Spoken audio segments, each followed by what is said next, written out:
Twinkle's brave journey to find Max high above the world, in a sparkly sky filled with countless stars, lived a tiny star named Twinkle. She was the smallest star of all, so small that the bigger stars sometimes forgot she was there. But Twinkle had a giant heart and a huge dream. She wanted to shine brighter than anyone and help someone on Earth.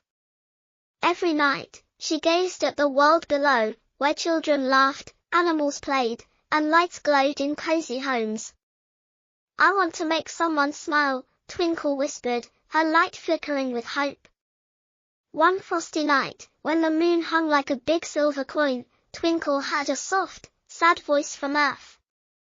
It was a boy named Leo, sitting by his window, whispering, "I wish I could find my puppy, Max. He's lost, and I miss him so much." Twinkle's heart glowed warmly. "This is my moment," she thought. But how could a little star help a boy so far away? She decided to be brave and go on a big adventure. Twinkle took a deep breath, made a wish for courage, and leaped from the sky. Down she fell, like a glittery snowflake, past fluffy clouds, swooping birds, and twinkling city lights. She landed softly in Leo's backyard, where the grass was cold and damp. The world was so big. Tall trees swayed, flowers bobbed in the breeze, and crickets sang loud songs. Twinkle felt a bit scared, but she thought of Leo's sad voice and puffed up her light. "I can do this," she said, and she began her search for Max.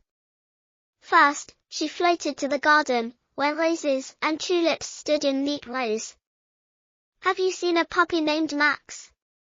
she asked, her light dancing on their petals. The flowers giggled and shook their heads. "No, but try the old oak tree.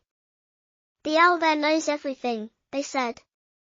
Twinkle zoomed to the oak tree, where a wise owl sat blinking his big, round eyes. "A puppy, you say?" hooted the owl. "Check the stream in the meadow. Puppies love splashing in water." Twinkle thanked the owl and raced to the meadow, her light bouncing like a tiny lantern. At the stream, she saw sparkles on the water and heard a faint whimper. Under a thorny bush, she found Max, a fluffy puppy with muddy paws and a wagging tail. "Max!" Twinkle cheered, glowing so brightly that Max barked with joy.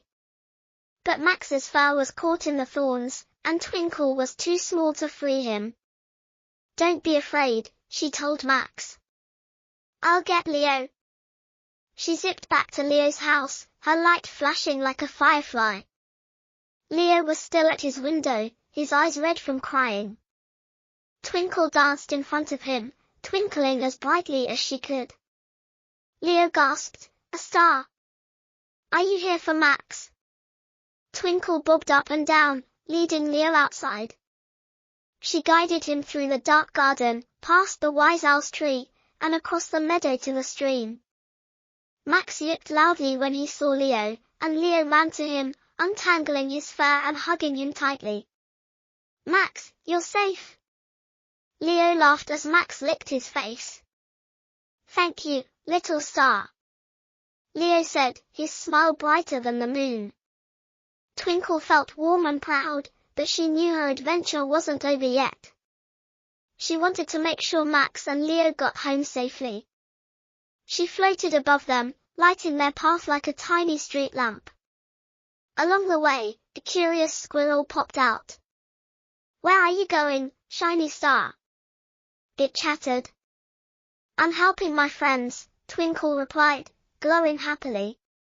The squirrel clapped its paws and scampered off. When Leo and Max reached home, Leo's mom ran out, hugging them both. "You're a hero, Leo," she said, and Leo whispered, "No, the star is the hero." Twinkle's light grew stronger, and she knew it was time to return to the sky. She floated up, past the clouds and back to her place among the stars. The other stars cheered, "Twinkle, you're so brave." From that night on, Twinkle shone brighter than ever, her light a little bigger and a lot bolder. Every evening, Leo looked up at her, waving from his window, and Max barked happily. Twinkle learned that even the smallest star could do big things, and she twinkled with joy, knowing she had friends on Earth who loved her.